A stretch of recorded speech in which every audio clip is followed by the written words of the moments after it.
મોરબી શહેરમાં ટ્રાફિક જામની સમસ્યા દિન પ્રતિદિન વધી રહી છે। શહેરના તમામ વિસ્તારોમાં વાહનોના લાગી રહેલા થપ્પા વચ્ચે આજે અવની ચોકડી વિસ્તારમાં સ્થાનિકો દ્વારા આડેધડ રીતે રેકડી ચાલકો દ્વારા કરવામાં આવતા દબાણને લઈ રોષ વ્યક્ત કર્યો હતો। સ્થાનિકો દ્વારા આક્ષેપ કરવામાં આવ્યો હતો કે આ જગ્યા પર અવારનવાર આડેધડ રેકડી ચાલકો તેઓ રોડ બ્લોક કરીને તેઓનો વ્યવસાય કરી રહ્યા છે, જેના કારણે ત્યાંથી આવતા વાહન ચાલકોને હાલાકીનો સામનો કરવો પડી રહ્યો છે। સવાર અને સાંજ અહીં આ રીતે પાથરણાવાળા તેમજ રેકડી ધારકો જે રીતે બેસી રહ્યા છે તેના કારણે લોકોને મુશ્કેલીનો સામનો કરવો પડી રહ્યો છે। આ બાબતે અગાઉ પણ કમિશનરને તેમજ જિલ્લા કલેક્ટર અને પોલીસને લેખિત રજૂઆત કરવા છતાં માત્ર હાજરી પૂરવા પૂરતી જ કામગીરી થતી હોય તેવી સ્થિતિ બની છે।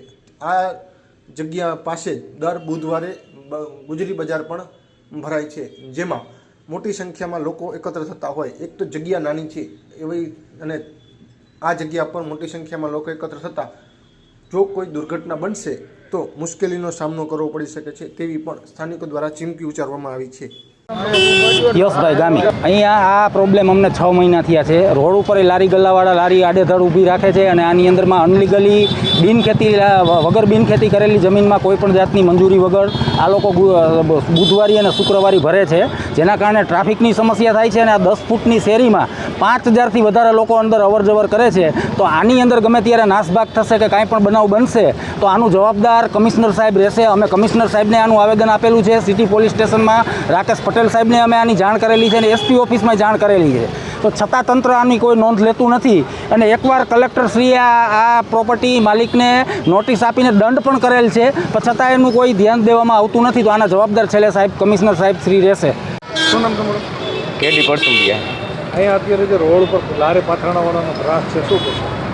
આ લારી ગલ્લા પાથરણાવાળા રહ્યા ને એને અવારનવાર અહીંથી ઉઠાવવાની અંદર લેખિત મૌખિક રજૂઆત કરેલી છે।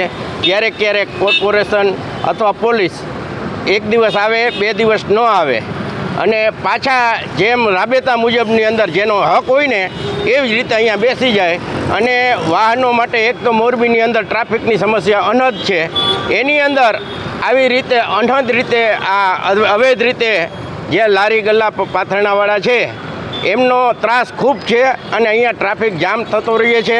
વાહનોવાળા હવે લેનાર તો ગ્રાહકોને એમ થાય કે હું એક દિવસ આવ્યો, પણ ચાલવાવાળાને તો કાયમી તકલીફ, એટલે અતિ અવ્યવસ્થા થાય છે।